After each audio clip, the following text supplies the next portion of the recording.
Puji Tuhan, saya sampaikan selamat pagi dan salam sejahtera dalam Tuhan kita Yesus Kristus. Bersyukur kita boleh kembali bersama-sama berkumpul untuk beribadah, baik di ruangan ini maupun di rumah. Bapak Ibu saudara yang dikasihi oleh Tuhan, saya membaca berita bahwa nanti tanggal 24 Desember sampai 2 Januari akan diterapkan lagi PPKM level 3. Kita bersyukur pemerintah waspada, hati-hati supaya tidak terjadi lagi lonjakan kasus COVID-19. Kita harus tetap mendukung pemerintah dengan berdoa dan tetap prokes. Amin. Apapun kegiatan kita harus menjaga kesehatan, prokes, supaya melaluinya nama Tuhan dipuji dan dipermuliakan. Mari pagi ini kita melanjutkan belajar kita dari firman Tuhan. Kita sampai pada Kolose pasal 3, ayat 9 sampai ayat yang ke-11. Saya akan membaca untuk kita sekalian, Kolose pasal 3, ayat 9 sampai ayat yang ke-11. Demikian firman Tuhan. Jangan lagi kamu saling mendustai, karena kamu telah menanggalkan manusia lama serta kelakuannya, dan telah mengenakan manusia baru yang terus-menerus diperbaharui untuk memperoleh pengetahuan yang benar menurut gambar haliknya. Dalam hal ini tiada lagi orang Yunani atau orang Yahudi, orang bersunat atau orang tak bersunat, orang barbar atau orang Skit, budak atau orang merdeka, tetapi Kristus adalah semua dan di dalam segala sesuatu. Haleluya, puji Tuhan. Bapak Ibu saudara yang dikasihi oleh Tuhan, ayat ini dengan jelas dan tegas menyatakan bahwa sebagai orang percaya, sebagai pengikut Kristus, sebagai seorang Kristen, kita tidak boleh saling mendustai. Amin. Ini adalah perintah Tuhan bagi kita. Sebagai orang percaya, kita harus selalu mengatakan yang benar. Kita harus jujur seorang akan yang lain. Ini adalah kehendak Tuhan. Mengapa kita tidak boleh saling mendustai, tidak boleh berkata yang tidak benar? Kita harus jujur dalam segala hal, karena kita adalah manusia baru. Firman Tuhan menyatakan bahwa kita adalah ciptaan yang baru di dalam Kristus Yesus. Kita telah menanggalkan manusia lama dengan segala kelakuannya yang penuh dengan keberdosaan itu. Dan sekarang kita telah mengenakan manusia baru di dalam Kristus. Nah, sebagai manusia baru, sebagai orang-orang yang telah dilahirkan kembali oleh karena iman kita kepada Yesus, maka kita tidak boleh lagi saling mendustai. Kalau dulu sebelum percaya Yesus ada begitu banyak kebohongan dalam hidup kita. Kalau dulu sebelum percaya Yesus kita tidak sungguh-sungguh mengatakan yang benar. Tetapi sekarang karena kita telah dilahirkan kembali oleh kematian dan kebangkitan Kristus dalam hidup yang benar, maka kita tidak boleh lagi saling mendustai. Kita harus selalu mengatakan yang benar. Dan kita harus jujur dalam segala hal. Amin. Ini bukan kehendak saya, ini kehendak Tuhan. Dan kita membacanya dari firman Tuhan. Nah, saya melihat bahwa Kolose pasal 3 ayat 9 sampai 11. Ini paralel dengan Efesus pasal 4 ayat 22 sampai 25. Coba kita baca Efesus pasal 4.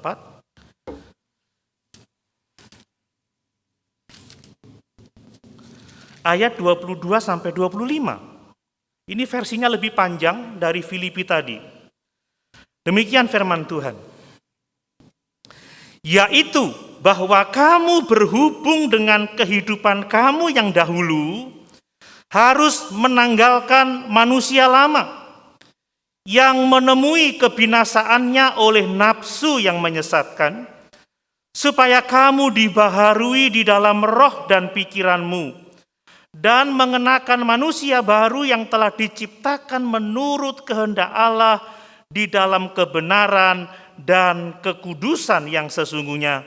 Karena itu buanglah dusta dan berkatalah benar seorang kepada yang lain, karena kita adalah sesama anggota. Amin.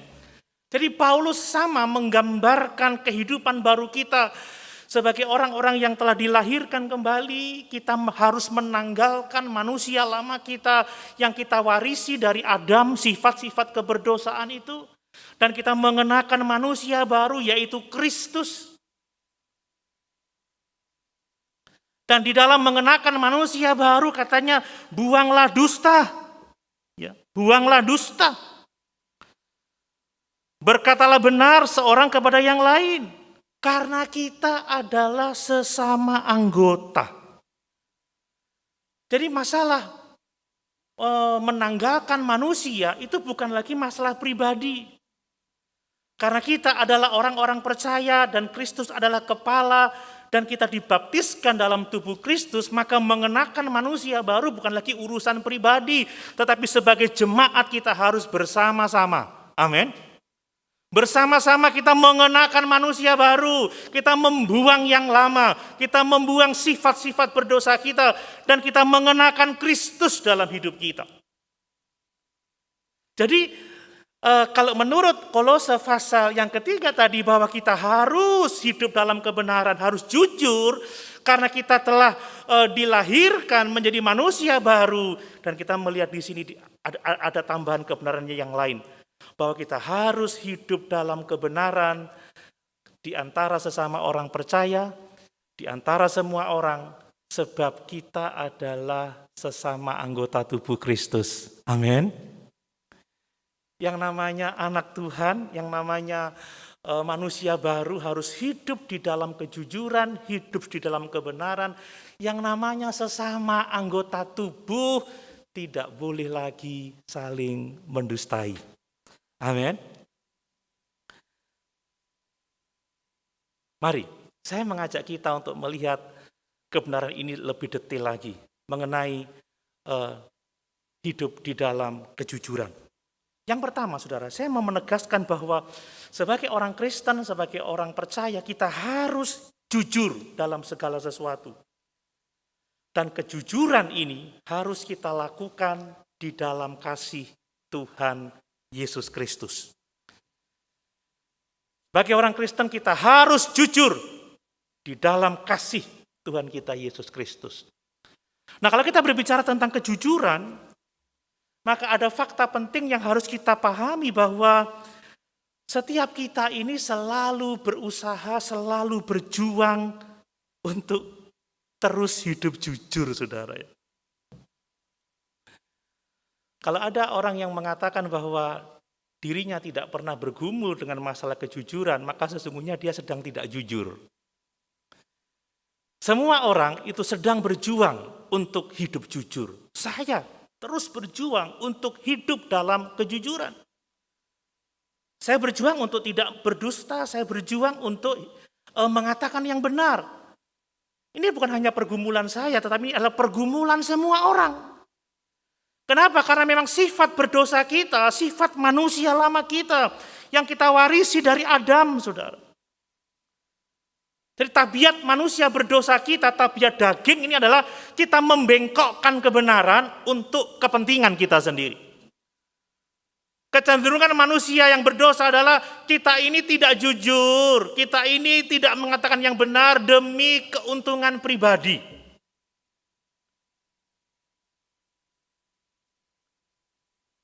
Itu masalah yang dihadapi oleh semua orang. Dan kita membaca di Alkitab, saudara.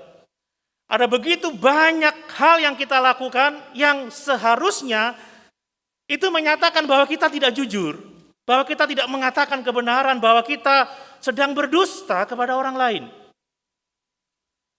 Contohnya adalah saat kita mengatakan separuh kebenaran, itu kita sudah tidak jujur, saudara.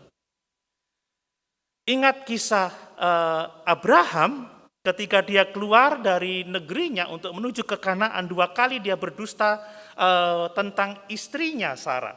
Dengan cara apa? Dengan cara tidak mengatakan semua kebenaran. Dia hanya mengatakan separuh kebenaran.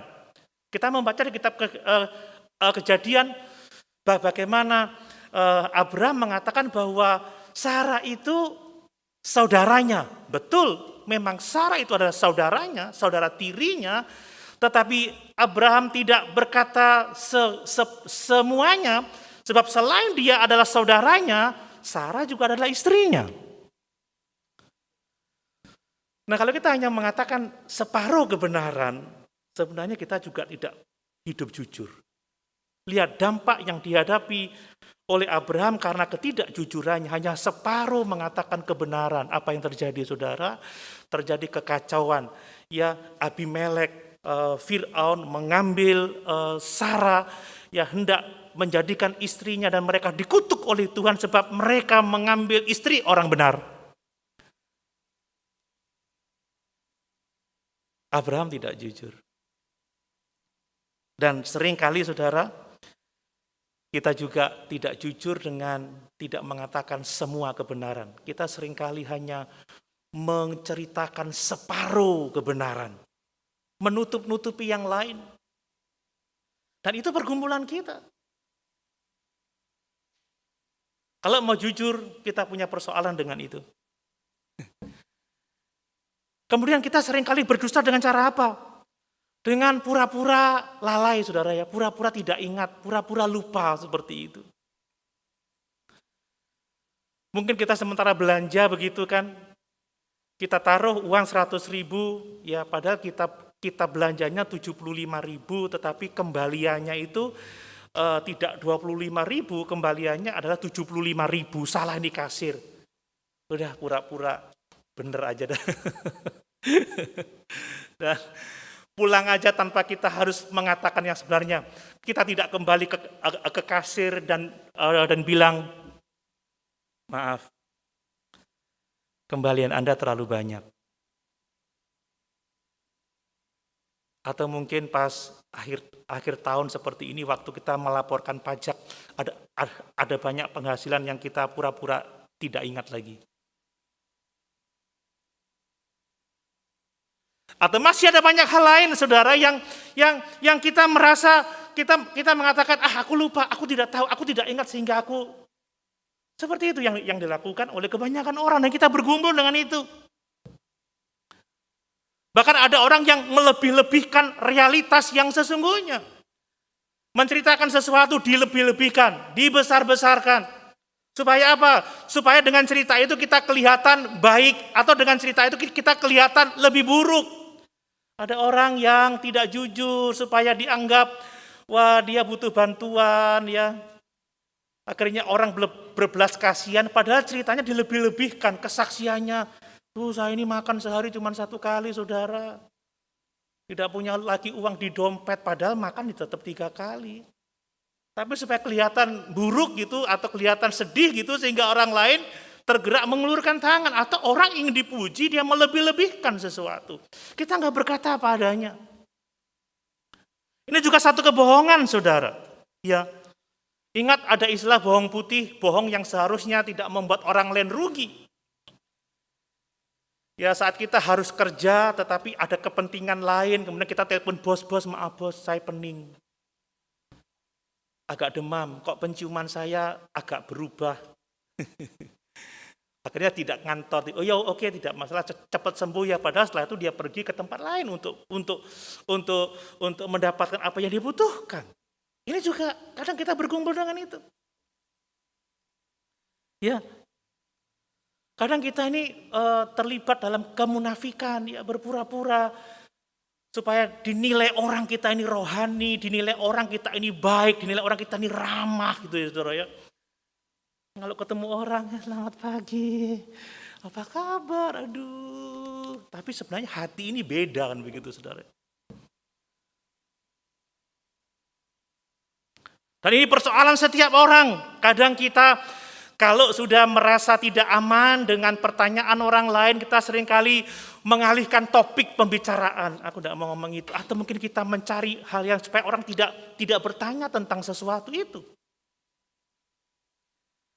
Pendek kata apa saudara? Semua kita bergumul dengan kejujuran, kita bergumul dengan mengatakan yang benar. Makanya firman Tuhan katakan, hendaklah jangan lagi kamu saling mendustai. Buanglah dusta itu. Hendaklah kita selalu mengatakan yang benar. Sebab engkau telah dilahirkan menjadi manusia baru. Sebab engkau telah menanggalkan manusia lama dan mengenakan yang baru. Sebab sesama orang percaya adalah anggota tubuh Kristus. Kita bukan orang lain lagi. Amin. Kita saudara di dalam Tuhan. Kita ini keluarga Allah, saudara. Ini kebenaran yang harus kita pahami. Nah, saudara-saudara, Alkitab mengatakan bahwa semua kita harus jujur. Tetapi saya mau tegaskan, kita harus jujur di dalam kasih Tuhan. Amin. Kita enggak berarti mengatakan semua dikatakan.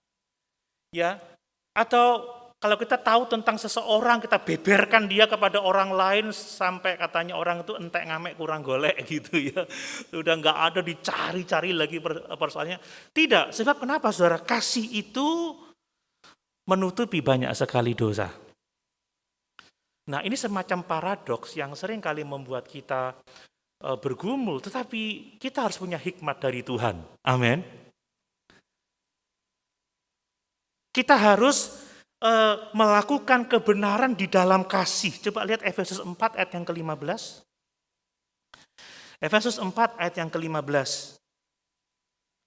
Demikian firman Tuhan. Tetapi dengan teguh berpegang kepada kebenaran, di dalam kasih kita bertumbuh di dalam segala hal ke arah Dia, Kristus yang adalah kepala. Jadi kita berpegang teguh dalam kebenaran, kita melakukan yang benar, kita berkata jujur. Tetapi di dalam kasih, segala sesuatu harus dilakukan di dalam kasih. Bukan kita membuka semua informasi untuk menghancurkan hidup orang lain. Kita mengatakan yang benar tetapi memiliki dampak kerusakan dalam kehidupan orang lain. Karena kasih juga berarti menutupi segala sesuatu. Kasih itu menutupi banyak sekali dosa. 1 Petrus 4 ayat yang ke-8. 1 Petrus 4 ayat yang ke-8. Demikian firman Tuhan. Tetapi yang terutama kasihilah sungguh-sungguh seorang akan yang lain, sebab kasih menutupi banyak sekali dosa. Amin. Kita tahu bagaimana caranya kita mengampuni dan melupakan dosa orang lain. Yang lalu biar berlalu. Dalam pertobatan semua bisa selesai. Orang udah masalah itu sudah selesai, sudah diselesaikan, sudah diampuni, sudah bertobat. Kadang kita mengungkitnya kembali. Saudara, Tuhan Yesus saja melupakan dosa-dosa kita, kita juga harus bisa melupakan dosa orang lain. Amin. Karena kasih itu menutupi banyak sekali dosa.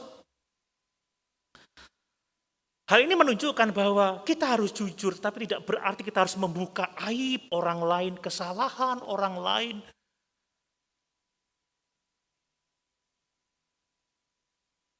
Kalau ini pokoknya dihabis-habiskan gitu. Tapi kalau kita mengasihi tidak akan melakukan itu. Amin. Dan saya membaca di Alkitab, saudara, ketika saya mempelajari bagian ini, ternyata di Alkitab itu juga ada ketegangan, saudara ya. Ada semacam dilematis ya, dilema etik mengenai soal kejujuran ini. Tetapi saya membaca bahwa apa yang dibaca di Alkitab itu sesuatu yang langka. Itu sesuatu yang tidak umum, tetapi kita harus mengetahuinya, saudara. Supaya dalam kondisi-kondisi yang seperti itu kita bisa meminta hikmat Tuhan untuk kita bisa jujur, tetapi jujur di dalam kasih. Ini yang dikehendaki oleh Tuhan. Kalau Bapak Ibu ingat dalam Kejadian pasal 1, Keluaran pasal 1 ayat 15-22, kita membaca cerita tentang dua bidan Ibrani, Sifra dan Pua, yang harus berbohong kepada Fir'aun mengenai kelahiran bayi-bayi orang Israel.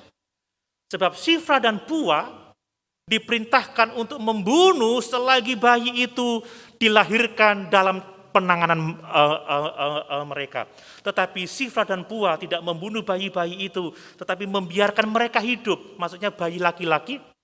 Tetapi ketika dia dipanggil oleh Raja Fir'aun, "Hei Sifra, hei Pua, apa yang terjadi ini? Mengapa banyak lahir bayi laki-laki dari bangsa Israel?" Dia berkata, "Tuhan, wanita-wanita Israel itu kuat-kuat.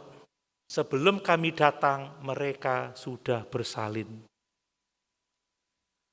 Apakah Tuhan marah dengan hal yang dilakukan oleh Sifra dan Pua ini? Kita tidak membacanya seperti itu. Tetapi justru Tuhan memberkati mereka dan membuat mereka berumah tangga. Ini dilema etis yang kita baca di Alkitab. Tapi sekali lagi saudara, ini langka. Kita tidak menghadapi persoalan yang seperti itu sekarang.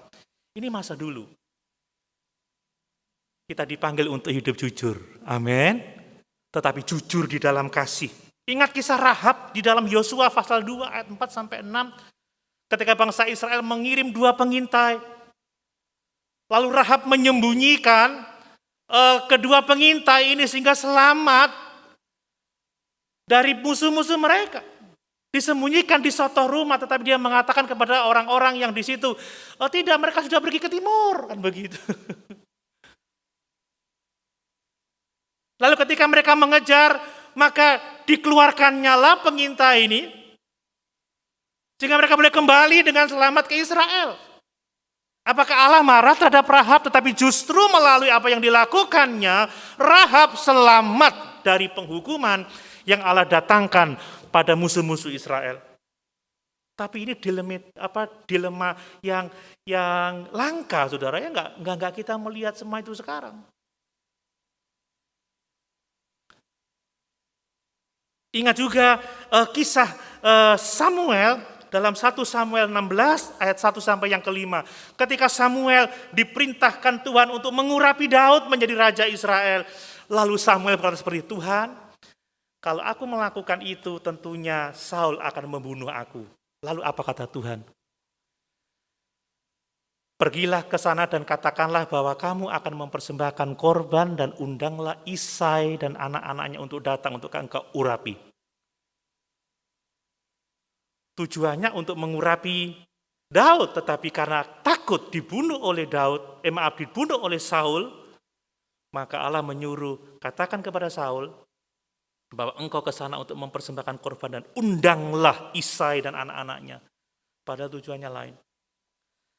Tetapi saya mau mengingatkan, ketika kita membaca situasi-situasi seperti itu jarang terjadi, saudara. Dan kita tidak boleh punya banyak alasan. Itu Abraham mengatakan setengah kebenaran. Itu Sifra dan Pua berdusta tentang kelahiran bayi-bayi laki-laki orang Israel. Itu Samuel, dia mengatakan yang lain. Bagi kita orang-orang percaya, kita harus tahu bahwa itu situasi yang sangat jarang. Situasi yang sangat langka. Bagian kita adalah menerima firman Tuhan ini karena kita telah dilahirkan kembali. Karena kita adalah satu tubuh Kristus, maka janganlah kita saling mendustai. Amin. Kita harus selalu mengatakan yang benar. Kita harus jujur seorang akan yang lain. Tentunya di dalam kasih Tuhan kita, Yesus Kristus. Berbicara dalam kebenaran dan kasih. Karena segala sesuatu tanpa kasih itu sia-sia. Dan kalau kita jujur, kita semakin hari akan semakin seperti Tuhan yang adalah Allah yang benar, adalah Allah yang setia. Amin. The true God. Amin. Dia adalah Allah. Amin. Allah yang benar. Kalau kita jujur, kita akan semakin hari semakin sama seperti Allah. Seperti Yesus, Allah yang benar. Allah yang iya dan amin itu. Dia selalu mengatakan kebenaran. Dan sebagai tubuh Kristus, kita harus menyatakan Kristus melalui hidup kita, melalui kejujuran dan kebenaran. Itu yang pertama. Yang kedua, saudara, sebagai orang Kristen kita harus jujur karena kita adalah manusia baru di dalam Kristus. Kita adalah orang-orang yang telah dilahirkan kembali. Jadi orang-orang yang menjadi Kristen, orang yang selamat itu bukan karena berkomitmen untuk perbaikan moral, usaha manusia untuk dikenan oleh Allah, tetapi menjadi Kristen itu adalah masalah kelahiran baru.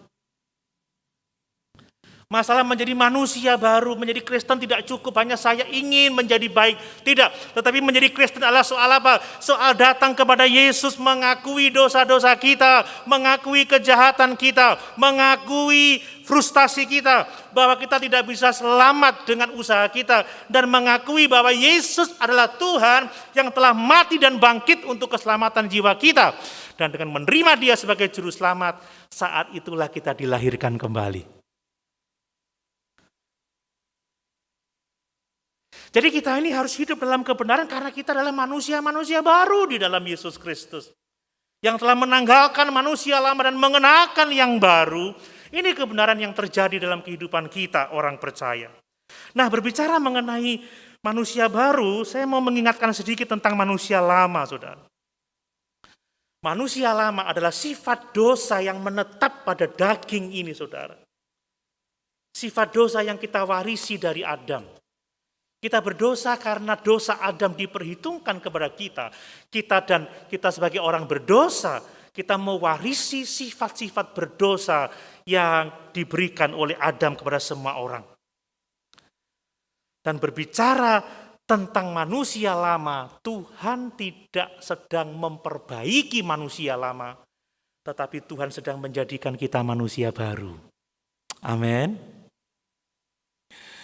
Kita jadi Kristen ini bukan direparasi dari rusak dijadikan baik, tetapi kita dilahirkan baru, saudara.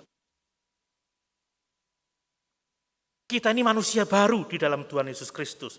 Coba kita lihat Efesus 4 ayat 22 lagi. Efesus 4 ayat 22.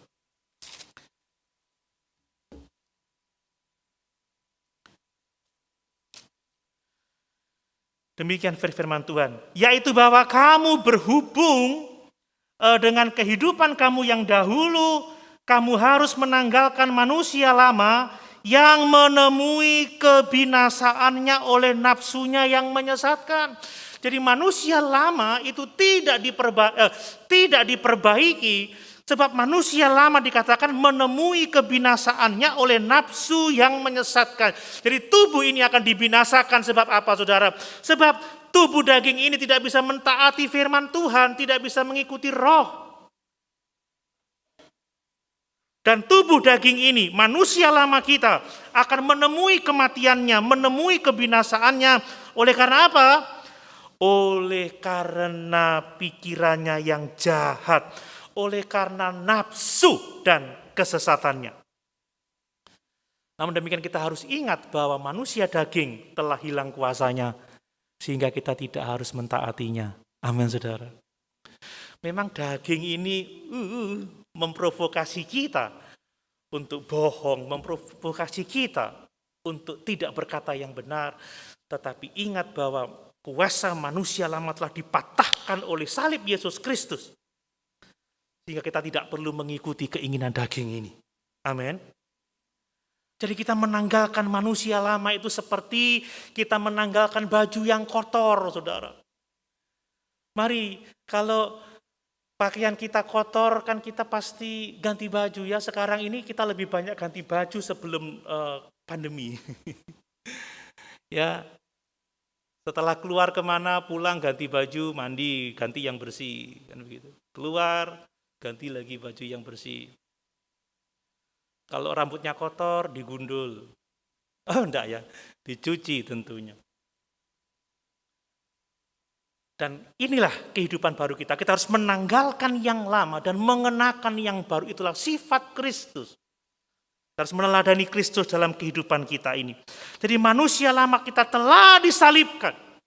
Namun demikian saudara, tidak berarti bahwa kita hanya mempunyai sifat manusia baru selagi kita masih hidup di dalam daging ini, kita masih bergumul dengan daging ini, saudara.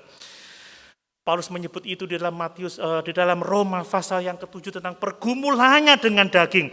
Tetapi sebagai orang-orang percaya yang telah mati bersama-sama dengan Kristus, yang tersembunyi di dalam Allah bersama-sama dengan Kristus, yang telah dilahirkan kembali, maka kita harus tidak lagi mengikuti keinginan-keinginan daging itu. Jadi manusia lama tidak diperbaiki, karena manusia lama akan menemui kebinasaannya oleh karena nafsu jahatnya, oleh karena nafsu dan kesesatannya. Tetapi kita di dalam Yesus Kristus akan dilahirkan kembali, atau telah dilahirkan kembali untuk memiliki manusia baru dalam kehidupan kita. Nah, ada beberapa hal tentang manusia baru, saudara. Manusia baru itu diciptakan oleh Allah, saudara, bukan dibuat oleh manusia. Dan manusia baru, kita telah membaca tadi dalam Kolose 3 ayat yang ke-10, terus menerus diperbaharui untuk memperoleh pengetahuan yang benar menurut gambar Khaliknya. Jadi manusia baru kita terus menerus diperbaharui. Ini mengacu dalam Kejadian pasal 1 ayat 27 bahwa manusia diciptakan segambar dan serupa dengan Allah, tetapi karena dosa kita kehilangan gambar Allah itu, kita kehilangan kekudusan, kita kehilangan kebenaran, kita kehilangan sifat-sifat ilahi. Dan di dalam Kristus, saudara, kita dilahirkan kembali dan terus diperbaharui kehidupan kita supaya semakin hari semakin lama kita semakin seperti Tuhan dan Juru Selamat kita, Yesus Kristus. Kata Tuhan Yesus kepada Nikodemus, apa yang dilahirkan dari daging akan seperti daging. Tetapi apa yang dilahirkan dari roh akan memiliki kehidupan rohani. Kita tidak mungkin berkenan kepada Allah kalau kita masih hidup dalam kedagingan kita. Tetapi kita telah dilahirkan kembali, hidup secara rohani supaya melaluinya kita dapat memuliakan Tuhan. Amin. Ini berkat yang sangat luar biasa, saudara. Makanya daging ini tidak memiliki kemampuan untuk berbuat baik. Daging tidak mampu bangkit, saudara. Manusia lama tidak mampu menolong dirinya sendiri. Kecuali kita dilahirkan kembali oleh iman dan oleh kasih karunia yang Tuhan anugerahkan kepada kita. Jadi kita tidak menjadi Kristen itu dengan komitmen, aku mau baik. Aku tidak mau melakukan lagi hidup yang lama. Tidak, tetapi kita datang kepada Yesus dengan sungguh-sungguh. Mengakui keberdosaan kita, mengakui kejahatan kita, dan menerima Yesus sebagai Tuhan dan Juru Selamat kita secara pribadi. Maka kita dilahirkan kembali. Dan kehidupan yang benar, bukan usaha untuk kita diselamatkan, tetapi kehidupan yang benar adalah buah dari keselamatan yang kita terima di dalam Yesus Kristus Tuhan kita. Amin. Jadi manusia baru itu diciptakan oleh Tuhan. Bukan hasil usaha kita. Yang berikutnya tentang manusia baru, saudara. Manusia baru sedang dalam proses diperbaharui. Kita sudah membaca tadi, terus menerus diperbaharui. Ini menunjukkan proses pertumbuhan setiap hari. Kalau kita bisa gambarkan dengan tubuh daging ini, mulai anak-anak kita lahir, mereka terus diperbaharui, semakin hari semakin besar, sel-selnya bertumbuh, menjadi besar, menjadi dewasa, dan menjadi orang yang dewasa, baik secara fisik maupun secara mental, rohani. Tetapi kalau tubuh pasti akan mati karena dosa. Coba kita baca di dalam 2 Korintus 4 ayat yang ke-16. Yang diperbaharui itu manusia batiniah kita. Dalam 2 Korintus 4 ayat yang ke-16. 2 Korintus 4 ayat yang ke-16. Demikian firman Tuhan. Sebab itu kami tidak tawar hati, tetapi meskipun manusia lahiriah kami semakin merosot, namun manusia batiniah kami dibaharui dari sehari ke sehari. Amin.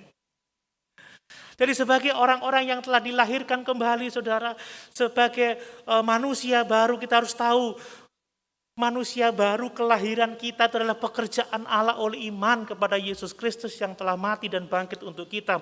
Dan bahwa sebagai manusia baru, hidup kita terus diperbaharui.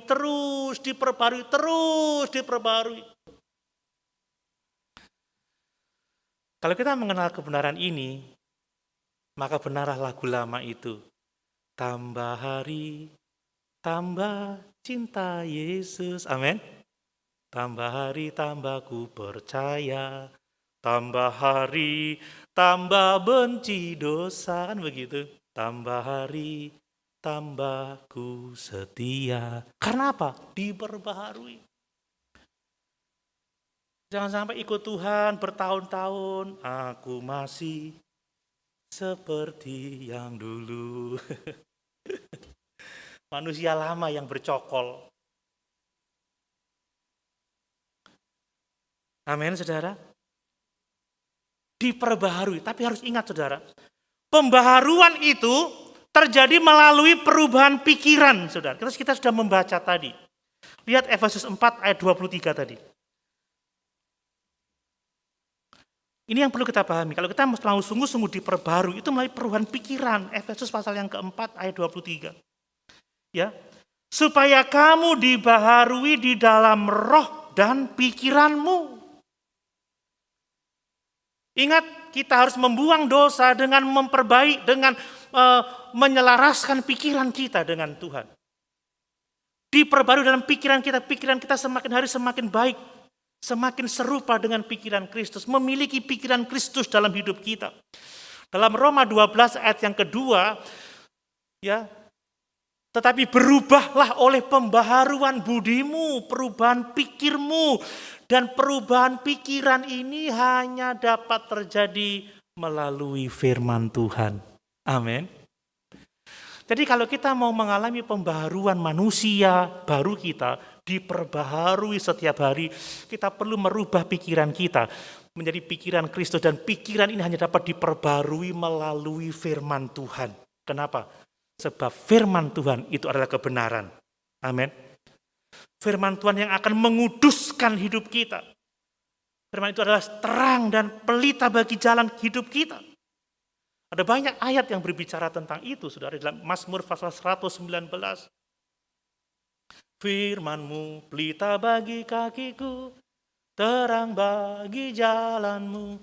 Berbagailah orang yang kesukaannya adalah firman Tuhan, Taurat Tuhan. Itu sebabnya kalau kita mau mengalami pembaharuan hidup rohani kita dari hari ke hari, kita harus seperti bayi yang menginginkan susu rohani itu.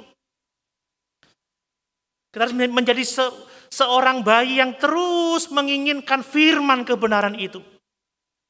Kita harus haus akan firman Tuhan. Jiwaku haus akan Tuhan. Amin.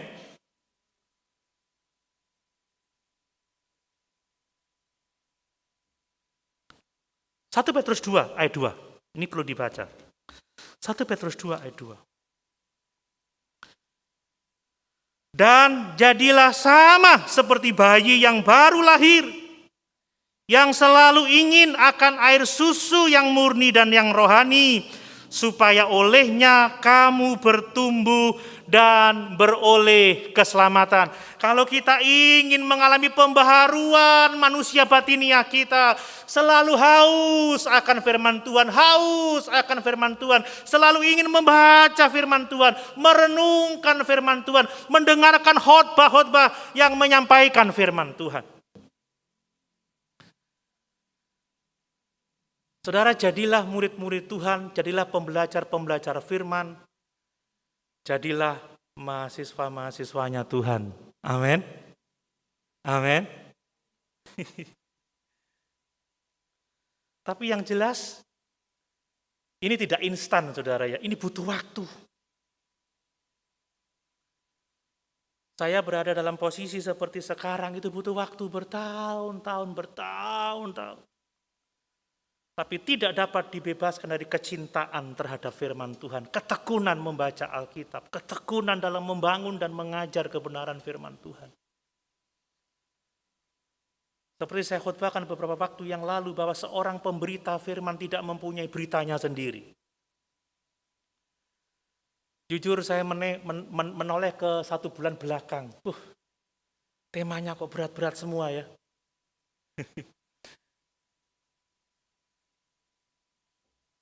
Mulai dari menanggalkan dosa perzinahan, dosa percabulan, menanggalkan kemarahan,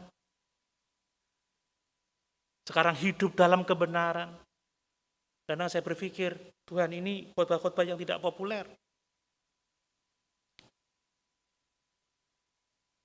Saya pernah mendengar ada yang mengatakan, banyak jemaat yang lebih suka khotbah-khotbah motivasi dan memilih khotbah-khotbah yang seperti itu.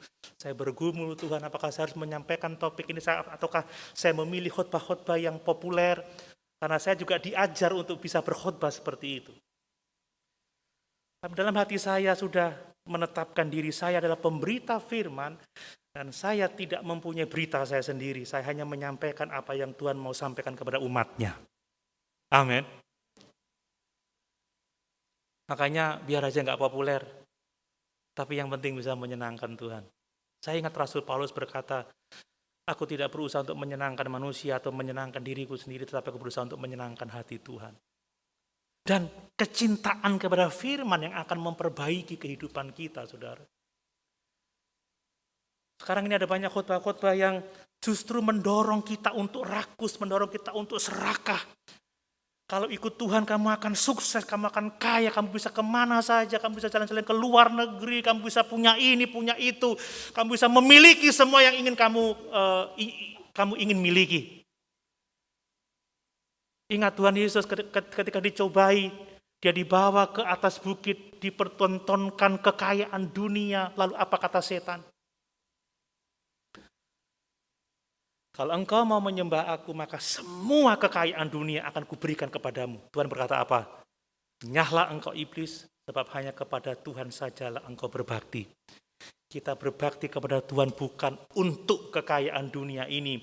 Kita berbakti kepada Tuhan sebab Dia adalah Allah yang benar. Amin. Sebab Dia adalah Tuhan yang kita butuhkan untuk keselamatan jiwa kita.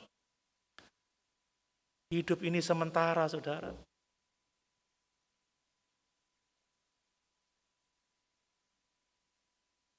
Tidak ada yang lebih pasti daripada kematian.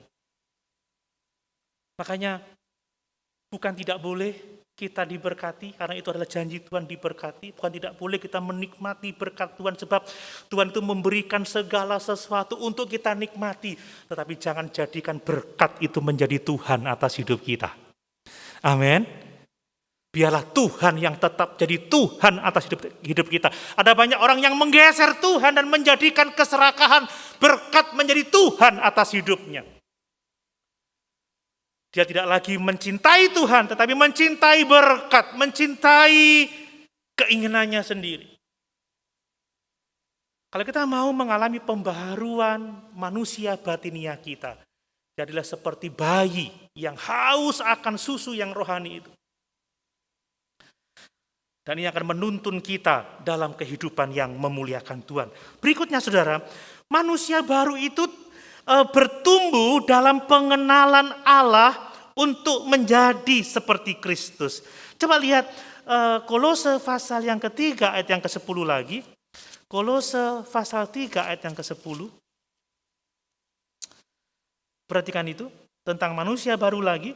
Dan telah mengenakan manusia baru yang terus-menerus diperbarui untuk apa? Untuk memperoleh pengetahuan yang benar menurut gambar Khaliknya. Kita harus mencintai firman Allah yang mengubah pikiran kita, yang merubah budi kita, dan membuat kita lebih mengenal lagi Kristus dengan benar. Kristus yang adalah tersembunyi segala harta, hikmat, dan pengetahuan itu. Ini berbicara mengenai pengetahuan intelektual kita tentang kebenaran. Ini berbicara mengenai teologi, saudara. Jadi teologi itu penting.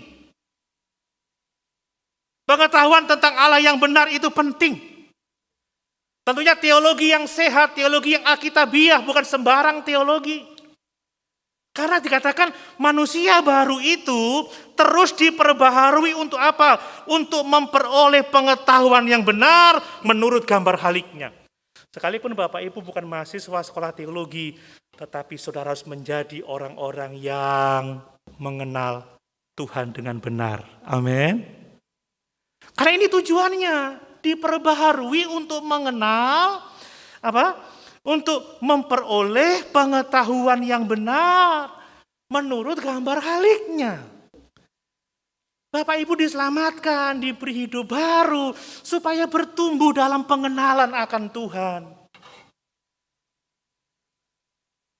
Sekalipun bukan sarjana oleh karena di lulusan sekolah teologi, tetapi jadilah sarjana, orang-orang yang ngerti kebenaran. Karena ini tujuan Allah, ini bukan tujuan saya. Ini tujuan Tuhan.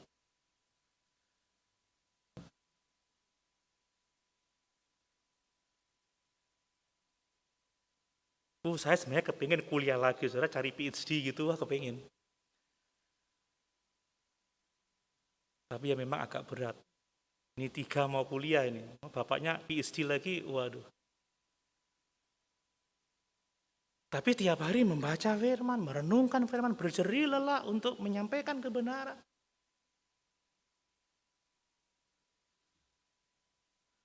Tetapi di luar pengetahuan intelektual kita tentang Tuhan, kita harus membangun hubungan yang benar. Amin.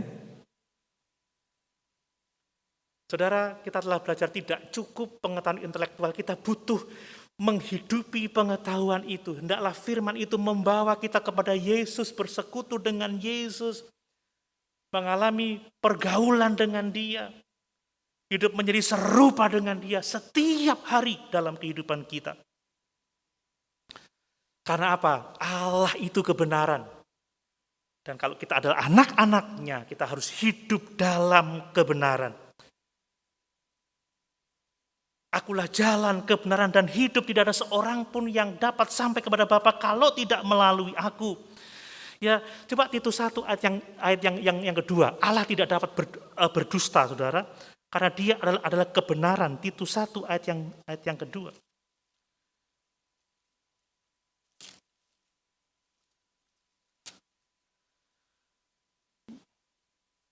Titus pasal 1 ayat yang kedua. Dan berdasarkan pengharapan akan hidup yang kekal yang sebelum permulaan zaman sudah dijadikan oleh Allah yang tidak berdusta. Tapi sebaliknya setan adalah pendusta. Dalam Yohanes pasal yang ke-8 dikatakan dia adalah bapa segala dusta. Itu sebabnya kalau kita berdusta, siapa bapa kita, saudara?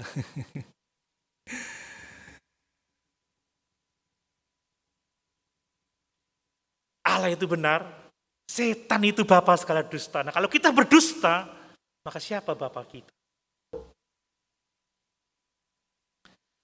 Itu sebabnya kenapa Allah itu membenci dusta. Mulut yang berdusta dibenci oleh Tuhan. Coba lihat di dalam Amsal pasal 6. Amsal pasal 6 ayat yang ke-16.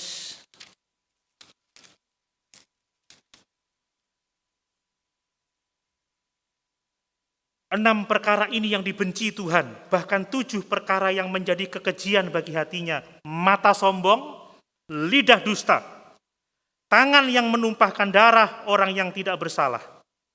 Wow. Ayat yang ke-19 perhatikan. Seorang saksi dusta yang menyembur-nyemburkan kebohongan dan yang menimbulkan pertengkaran saudara. Amsal 12 ayat 22. Amsal 12 ayat 22. Demikian firman Tuhan. Orang yang dusta bibirnya adalah kekejian bagi Tuhan. Tetapi orang yang berlaku setia dikenannya. Amin. Kenapa? Sebab bapa segala dusta adalah iblis. Allah membenci iblis, Allah membenci dusta, Allah membenci orang-orang yang berbuat dosa, tetapi mengasihi orang-orang yang hidup dalam kebenaran. Yang terakhir, saudara, sebagai orang percaya kita harus hidup dalam kejujuran, sebab kita ini anggota tubuh Kristus. Amin.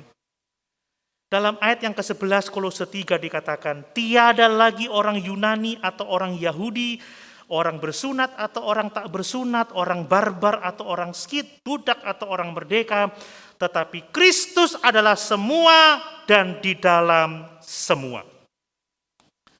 Di dalam Kristus tidak ada lagi yang namanya perbedaan. baik perbedaan kebangsaan, ras, budaya, tidak boleh menjadi penghalang bagi persekutuan anak-anak Tuhan. Amin. Kalau orang masih menghitung perbedaan, masih mengelompok-ngelompokkan orang berdasarkan suku, ras, budaya, itu bertentangan dengan firman Tuhan. Itu bertentangan dengan kodrat manusia baru yang Tuhan anugerahkan kepada kita. Memang jelas saya tidak bisa berhenti jadi orang Jawa karena saya orang Jawa. Selamanya saya orang Jawa.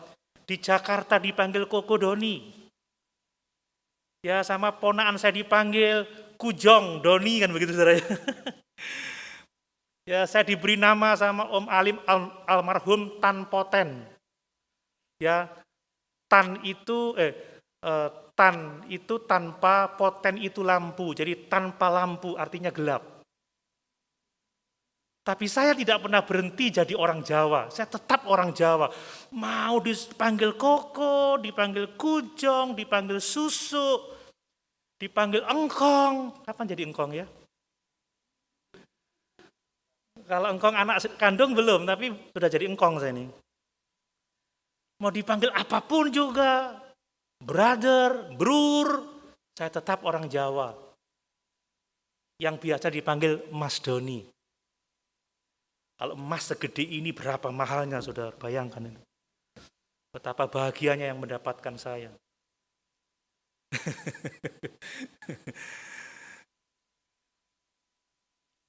Pacal tidak bisa pernah berhenti menjadi orang Kupang, tidak pernah. Anak saya campuran, saudara, ada Jawanya, ada Cinanya, ada Manadonya. Jadinya ganteng-ganteng kayak gitu. Tapi kita tidak boleh menjadikan suku, budaya itu menjadi penghambat untuk persatuan kita. Amin. Jangan memperlakukan orang atas dasar sukunya, atas dasar budayanya. Tapi perlakukan orang sebagai orang-orang baru di dalam Kristus Yesus Tuhan kita. Saya ngomong ke anak saya, nanti kalau kamu mau suka orang Papua, saya mau nikahkan kamu. Suka orang Jawa, iya. Suka orang Thailand, silakan. Mau suka orang Amerika, silakan. Yang penting anak Tuhan, yang penting cinta Tuhan. Jangan sampai kamu cari ya, yang Jawa kayak papa. Mamanya protes, nggak bisa. Yang kayak aku campuran, pilek takon. Kamu darahmu campuran apa? Nggak jadi-jadi, saudara. Pokoknya kalau enggak Batak, papa enggak setuju. Kalau enggak Cina, papa enggak setuju. Ya, tapi itu masalah keluarga lah. Tapi saya ngomong gereja. Jangan ini gereja Batak, ini gereja Cina. Kecuali ada masalah bahasa ya, itu dikumpul-kumpulkan tidak apa-apa. Karena tidak bisa ngerti bahasa orang lain. Tapi saya heran, saudara, sekarang ini orang mengatakan, oh, sing pebisnis dikumpulno pebisnis, sing enom dikumpulno sing enom, yang tua dikumpulkan yang tua. Karena orang itu suka kumpul dengan yang sama dengan dia. Itu enggak alkitabiah, saudara. Mungkin gereja kita maju, gereja muda yang musiknya rock dikumpulkan sendiri, yang musiknya jazz dikumpulkan sendiri, mereka kumpul dalam kelompoknya, dalam budayanya. Tapi itu bukan kehendak Tuhan, ini menghalangi tujuan gereja. Adalah memuliakan Tuhan kalau kita berkumpul tua, muda. Amin, saudara. Dari suku bangsa manapun juga. Besar, kecil. Karena disinilah hakikat manusia baru. Tidak ada lagi orang Yunani. Tidak ada lagi orang Yahudi. Tidak ada lagi orang bersunat, orang yang tak bersunat. Tidak ada lagi orang barbar. Tidak ada lagi orang skit. Yang ada adalah manusia baru di dalam Yesus Kristus Tuhan kita.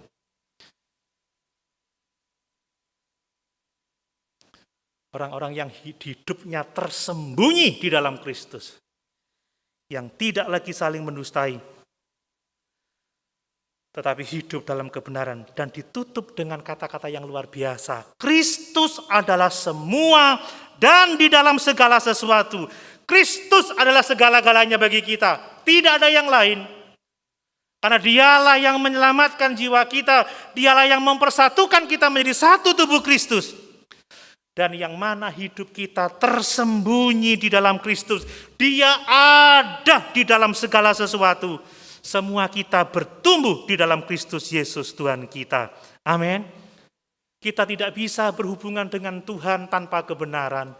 Kita tidak bisa berhubungan dengan sesama tanpa kebenaran. Kalau kita menjalin hubungan, ada sesuatu yang disembunyikan, ada ketidakjujuran, maka hubungan kita tidak akan baik. Suami istri, kalau masih ada yang disembunyikan, ada ketidakjujuran, hubungan itu akan terkendala. Memang kita tidak bisa dekat dengan semua orang. Kita dekat dengan orang-orang tertentu itu sesuatu yang wajar. Tetapi prinsipnya dalam setiap hubungan kita orang-orang percaya harus didasari oleh kebenaran.